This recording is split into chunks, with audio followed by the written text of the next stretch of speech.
నమస్తే, welcome to Suman TV. ప్రస్తుతం మనతో పాటు ఉన్నారు ప్రముఖ మధుమేహ వైద్య నిపుణుడు డాక్టర్ జి కిరణ్ గారు. వారితో మాట్లాడదాం. నమస్కారం డాక్టర్ గారు. నమస్తే మేడం. ఎస్, మనం టిఫిన్ గురించి అంటే బ్రేక్ఫాస్ట్ గురించి, లంచ్ గురించి, డిన్నర్ గురించి మాట్లాడుకున్నాం గత వీడియోస్లో. పర్టికులర్గా డయాబెటీస్ ఉన్న వాళ్ళు కావచ్చు, డయాబెటీస్ లేని వాళ్ళు కూడా ఎలా తీసుకోవాలి, టైమింగ్ మెయింటైన్ చేయాలి ఖచ్చితంగా, ఎలాంటి ఫుడ్, ఇవన్నీ మాట్లాడుకున్నాం. కానీ ఇవాళ మనం ప్రత్యేకించి బ్రేక్ఫాస్ట్ గురించే మాట్లాడుకుందాం. ఆబ్వియస్లీ బీజీ చూడగానే చాలా మందికి అర్థమైపోయి ఉంటుంది ఏంటి రకరకాల టిఫిన్స్ పెట్టారేంటని. అటు వెస్ట్రన్ స్టైల్లో అండ్ మన ఇండియన్ స్టైల్లో టిఫిన్స్ అనేవి ఉన్నాయి. అయితే కామన్గా ఒక సామెత వింటాం డాక్టర్ గారు, బ్రేక్ఫాస్ట్ ఒక రాజులా తినాలి, మధ్యాహ్నం భోజనం అనేది జస్ట్ ఒక మోస్తరు, ఒక సైనికుడు ఎలా తింటాడు అలా తినాలి, ఒక మంత్రి సైనికుడు అలా. డిన్నర్ పేదవాడు ఎలా తింటే అంత తింటే ఇంకా లైఫ్ అంతా హ్యాపీ ఇంకా భోజనం విషయంలో అంటారు. సో వీటిని రిలేట్ చేసుకుంటూ ఆ రాజులా తినాల్సిన బ్రేక్ఫాస్ట్ ఏంటో మాకు చెప్పండి. పర్ఫెక్ట్గా చెప్పారు. Breakfast like a king, lunch మీరు అన్నట్టు ఒక సోల్జర్ లాగా, అండ్ డిన్నర్ ఏంటంటే ఒక బెగ్గర్ లాగా. మనకు ఇంకోటి కూడా ఉంది కదా మేడం, యోగి, భోగి, రోగి. రోగి, కరెక్ట్. ఇప్పుడు బ్రేక్ఫాస్ట్ పర్ఫెక్ట్గా చేస్తే యోగి, మధ్యాహ్నం యావరేజ్గా తీసుకొని భోగిలాగా, అండ్ నైట్ మితంగా తినాలి. ఇది కానీ రోగి తిన్నట్టు, అంటే రోగి అంటే తక్కువ తినేవాళ్ళు కదా ఒకప్పుడు, ఏదో కొంచెం కొంచెం తినేవాళ్ళు. సో రోగిలాగా రాత్రి తినాలని. సో యోగి, భోగి, రోగి ఇలా పాటించకపోతే మనం మళ్ళీ రోగి అయిపోతున్నాం. అంటే ఏమవుతుందంటే బ్రేక్ఫాస్ట్ నిజంగా 8:30, 8:45కి కంప్లీట్ చేయాలండి. అప్పుడే డైజెస్టివ్ సిస్టమ్ ఆ మార్నింగ్ నుంచి మధ్యాహ్నం 1 వరకు మార్నింగ్ తిన్నదంతా ప్రాపర్గా డైజెస్ట్ చేసుకోగలుగుతుంది. ఇప్పుడు మీరు బ్రేక్ఫాస్ట్ నేను 10:30, 11కే చేస్తాను అనుకున్నారు, మరి లంచ్ ఎప్పుడు చేస్తారు? 1 o'clock చేయగలుగుతారా? మీరు 10:30, 11కి ఇడ్లీయో, దోశో, వాటెవర్ ఏదో ఒకటి తింటే 1:30కి లంచ్ ఎలా చేయగలుగుతారు? అక్కడ ఆకలి లేదు. కాబట్టి ఇంకాస్త లేట్ చేసి 2:30కో 3:30కో లంచ్ చేస్తాం, లేట్ అవుతుంది. లంచ్ అంత లేట్ చేసి సాయంత్రం మళ్ళీ ఒక 5:30కి ఏదో ఒక కాఫీయో ఇంకేదో ఒక స్నాక్ తీసుకుంటే ఇంక డిన్నర్ ఎప్పుడు చేయాలి మనం? మనకు 9:30, 10 వరకు ఆకలి అవ్వట్లేదు, లేట్గా తింటున్నాం, లేట్గా తిని పడుకుంటున్నాం, అది ఉదయానికి మళ్ళీ అరగట్లేదు. సో సిస్టమ్ అంతా డిస్టర్బ్ అయిపోతుంది. ఫస్ట్ స్టార్టింగ్ ఆ బ్రేక్ఫాస్ట్ వల్ల మొత్తం ఫుడ్ మొత్తం మారిపోతుంది, టైమింగ్స్ అన్ని కదా. కాబట్టి ఇప్పుడు సగం మంది గ్యాస్ట్రైటిస్ అని కంప్లైంట్ చేస్తున్న వాళ్ళల్లో వాస్తవంగా గ్యాస్ట్రైటిస్ లేదు అక్కడ. వీళ్ళ ఆహార విధానాలు సరిగ్గా లేకపోవటం వల్ల స్టమక్ దానికి అడ్జస్ట్ అవ్వలేక ఇబ్బంది పడటాన్ని వీళ్ళు గ్యాస్ట్రైటిస్గా భావిస్తున్నారు. ఓకే ఓకే, వాళ్ళంతటి వాళ్ళే తెచ్చుకుంటున్నారు, అదేం ముందు నుంచి ఉన్న సమస్య కాదు. కరెక్టే కదా. ఇప్పుడు ఒకప్పుడు గ్యాస్ట్రైటిస్ ఒక 45 నుంచి 65 ఇయర్స్ ఏజ్ గ్రూప్ వాళ్ళు కంప్లైంట్ చేసేవాళ్ళు, డాక్టర్ గారు అరగట్లేదనో, తింటే పీకల దాకా ఉందని ఏదో కంప్లైంట్ చేసేవాళ్ళు. ఇప్పుడు 25, 27 ఇయర్స్ పిల్లలు చూడండి, వెళ్ళేసి కొనుక్కొని టీవీలో కనపడినవి కానివ్వండి, లేదా మెడికల్ షాప్లో అడిగి గ్యాస్ట్రైటిస్ సంబంధించిన మందులు వేసేసుకుంటున్నారు. అండ్ అది పెద్ద ప్రాబ్లం అయిన తర్వాత ఇంకా మనకు డాక్టర్ దగ్గరికి వచ్చినప్పుడు ఇంకా డాక్టర్గా కూడా ఇంకా ఎండోస్కోపీ చేయాల్సిన అవసరం కానివ్వండి, ఇట్లాంటి టెస్ట్లన్నీ కూడా చేయాల్సిన అవసరం కూడా ఎక్కువ అవుతుంది. ఆ తర్వాత గ్యాస్ట్రిక్ సంబంధించిన మందులు వాడాల్సిన అవసరం కూడా వస్తుంది. బట్ ఇవన్నీ బాగానే ఉన్నాయి. బట్ మళ్ళా ఆహార విధానాల క్రమశిక్షణ ఎంతమంది పాటించగలుగుతున్నారు? కానీ డాక్టర్ గారు టైం సెట్ అవ్వట్లేదు. ఇప్పుడు ఒక హోమ్ మేకర్ ఉన్నారే తీసుకున్నాం, ఒక గృహిణి తన ఇండ్లు అంతా చక్కబెట్టుకుని భర్తను ఆఫీస్కి పంపించిన తర్వాత పిల్లల్ని కూడా పంపించేసి ఆ టైం మొత్తం అన్ని ఇల్లంతా సర్దుకునేటప్పటికి ఆమె ఫ్రీ అవ్వాలి అని అంటే మినిమం 10:30 to 11 అవుతుంది. మరి అప్పుడు బ్రేక్ఫాస్ట్ చేస్తే ఆబ్వియస్గా లంచ్ అనేది 3-4 అవుతుంది. ఇక డిన్నర్ ఎలాగో ఇంకా లేటే, అందరూ వచ్చి పిల్లలు వచ్చి అంతా చేసుకునేటప్పటికి. సో ఎక్కడ అసలు అడ్జస్ట్ చేసుకోవాలి? పర్టికులర్గా హోమ్ మేకర్స్ మీద దృష్టి పెట్టి చెప్పండి. ఇప్పుడు హోమ్ మేకర్స్కి అసలు గ్యాస్ ట్రబుల్ రాకూడదు. అవునా? బట్ సగం మంది గ్యాస్ కంప్లైంట్ చేసేది వీళ్ళే.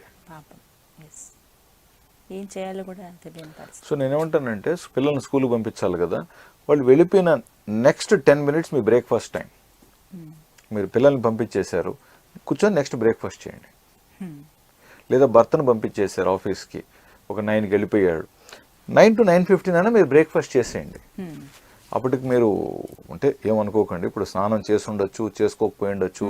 ఇప్పుడు మీకు అన్నీ కరెక్ట్గా కుదిరితే పర్ఫెక్టే, అన్నీ పర్ఫెక్ట్గా మీరు పూజ చేసుకొని స్నానం చేసుకొని అన్నీ మీరు 9 లోపు కంప్లీట్ చేసుకొని 9 కంతా బ్రేక్ఫాస్ట్ కూర్చోగలిగితే అద్భుతం. బట్ ఇవన్నీ అయితే కానీ నేను బ్రేక్ఫాస్ట్ కూర్చోనని మీరు 10:30 11:30 వరకు ఇవన్నీ చేసుకుంటూ కూర్చుంటే లేట్ అయిపోయింది కదా.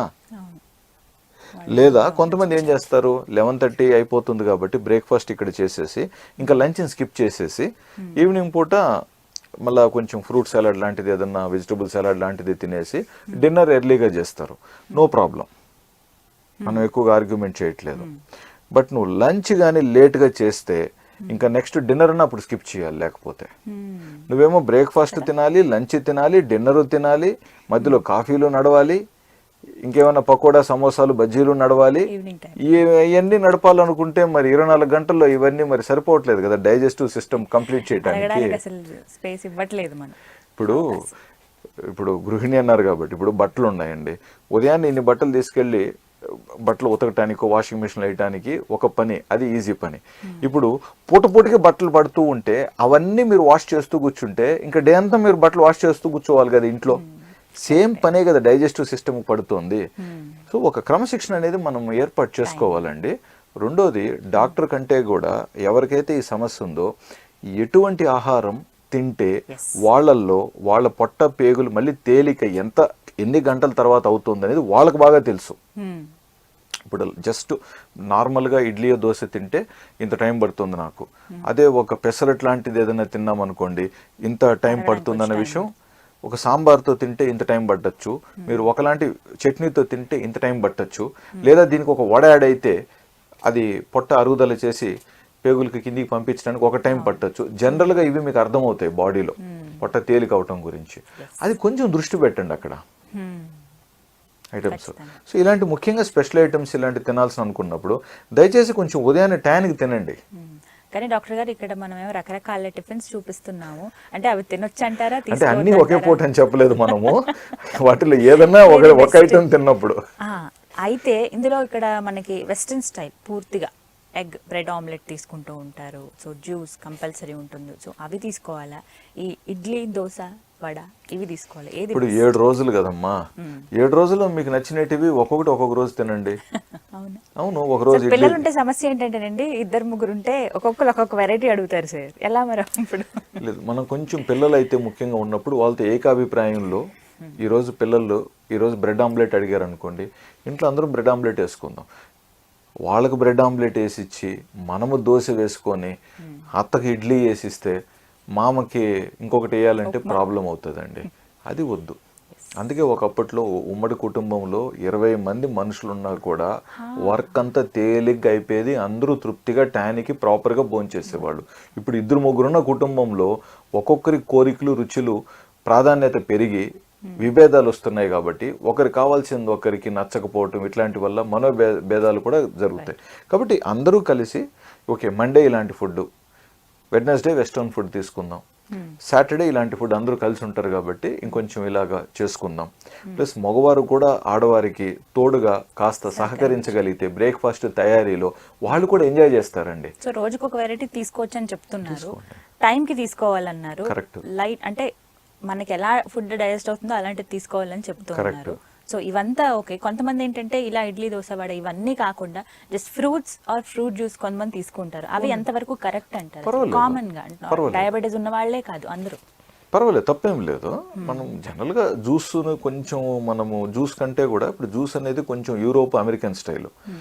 వాళ్ళకి అక్కడ కొన్ని ఫ్రూట్స్ దొరకవు కాబట్టి కనీసం జ్యూస్ రూపంలో తాగితే మంచిదని వాళ్ళు భావిస్తారు కాబట్టి వాళ్ళకు ఓకే. బట్ మనకు ఫ్రూట్సే బాగా దొరుకుతున్నాయి కాబట్టి ఫ్రూట్స్ తినడానికి మనం ప్లాన్ చేసుకుందాం. కొంచెం జ్యూస్ తీసుకున్నా పర్వాలేదు, ముఖ్యంగా ఫ్రెష్ జ్యూస్. మనం ఎప్పుడు కూడా ప్యాక్డ్ జ్యూసెస్ని మనం కొంచెం వ్యతిరేకిస్తున్నాం కాబట్టి మీరు జ్యూసెస్ తీసేసుకోండి అని చెప్పడం ఈ నేపథ్యంలో అంత కరెక్ట్ కాదు కాబట్టి ఫ్రెష్ జ్యూస్ ఉంటే ఓకే అండి, లేకపోతే ఫ్రూట్స్ తినడానికి ప్లాన్ చేయండి. రైట్. సో అదొకటి గుర్తుపెట్టుకోవాలి. సో టైంకి తినమంటున్నారు సార్, ఇప్పుడు మనం నెక్స్ట్ ఓట్స్ ఉంటాయి, ఓట్స్ మీల్, ఇప్పుడు ఇంకా ఎక్స్ట్రా రకాలు కూడా యాడ్ అయినాయి కాబట్టి అన్నీ మంచివే. బట్ 7 రోజుల్లో ఒక్కొక్కసారి ఒక్కొక్క ఐటెం ప్లాన్ చేసుకోండి, అన్ని చక్కగా ఎంజాయ్ చేయండి. ఒక్కొక్క వెరైటీ తీసుకోండి, టైంకి తీసుకోండి అని చెప్తున్నారు సార్. చివరికి ఇంకొక డౌట్, చాలా మందికి చెద్దన్నం తినే అలవాటు ఉంటుంది, చలవ చేస్తుంది బాడీకి అని చెప్పి అది చాలా బెస్ట్ అంటూ ఉంటారు. అది బ్రేక్ఫాస్ట్ లో తీసుకోవడం ఎంతవరకు కరెక్ట్? పర్ఫెక్ట్ గా తీసుకోవచ్చు, పర్ఫెక్ట్ గా. ఇప్పటికి కూడా మీరు భారతదేశంలో తీసుకుంటే కొన్ని లక్షల మంది గ్రామాలలో బ్రేక్ఫాస్ట్ అదే. అండ్ ఎన్ని గంటలకు తీసుకుంటారు వాళ్ళు? 7-7:30 సూర్యోదయానికి. ఆ ఎండ రాకముందే వీళ్ళు పొలంలో వెళ్ళి పనిచేయాలి కాబట్టి అక్కడే తాగేసిపోతారు. దాదాపు ఇంత ఒక మనం దాన్ని పాట్ అంటాం కదా, ఎర్ర కుండ కానీ, ఆ కుండలో ఎంత దాదాపు 1.5-2 లీటర్స్ ఉంటుంది అది క్వాంటిటీ. అంటే అందులో రైస్ కొంచెం తక్కువే ఉంటుంది, మిగతాదంతా ఎక్కువగా వాటర్ ఉంటుంది. అందులో వీళ్ళు మార్నింగ్ కొంచెం ఏదైనా మజ్జిగ అలాంటిది ఏదైనా పోసుకోండొచ్చు, లేదా ఒక ఆవకాయతో కొంతమంది నంచుకొని తీసుకుంటారు. Perfect, no problem. వాళ్ళు చేసే పనికి అలాంటివి తిన్నప్పుడు లంచ్లు స్కిప్ చేయటం అలాంటి బెటర్ అంటారా? లేదు, అలానే లేదు. లంచ్ మళ్ళీ లంచ్కే వచ్చేస్తారు కదా, లంచ్కి ఆకలి అవుతుంది. ఇందులో ఈ సద్దులో ఏంటంటే సాలిడ్ తక్కువ, లిక్విడ్ ఎక్కువ, కాబట్టి నిజంగా ప్రాపర్గా మధ్యాహ్నానికి హ్యాపీగా ఆకలిస్తుంది. ఓకే, ఎలాగో ఫిజికల్ యాక్టివిటీ ఎక్కువ ఉంటుంది వాళ్ళకి. కరెక్ట్. మనం చేసే పని బట్టి మన ఫుడ్. ఇంకొక పాయింట్ కూడా, ఇప్పుడు ఇడ్లీ సాంబార్ అనేది వేరే, బట్ ఇడ్లీ చట్నీస్తో తింటే వేరే. సో ఇడ్లీ విత్ చట్నీ తిన్నప్పుడు తక్కువ తినండి, 2 ఇడ్లీ విత్ చట్నీ పెట్టుకోండి. సాంబార్ అంటారా, ఓకే 3 ఇడ్లీ విత్ పల్చగా ఉంటుంది కాబట్టి సాంబారు, 3 ఇడ్లీ విత్ సాంబారు. సాంబార్లో ఇంకా మనకి డ్రమ్ స్టిక్స్, మునక్కాడు ఉండొచ్చు, గుమ్మడికాయ ఉండొచ్చు, కాబట్టి అది ఒక ఆప్షన్. సో ఈ విధంగా మనం సాలిడ్ లిక్విడ్ రేషియోని కూడా మనం కొంచెం క్యాలిక్యులేట్ చేసుకోగలిగితే, ఎందుకు ఆ పాయింట్ చెప్తున్నానంటే, మనం ఇప్పుడు క్యాలరీస్ని కూడా మనము అవగాహనలో ఉన్నాం కదా, లెక్క పెట్టుకుంటున్నాం కాబట్టి ఇలా బ్యాలెన్స్ చేసుకోవటంలో కూడా ఒక అర్థం ఉంది అనేది నా ఆలోచన. రైట్ డాక్టర్ గారు, థ్యాంక్ యూ సో మచ్ అండి, నమస్కారం.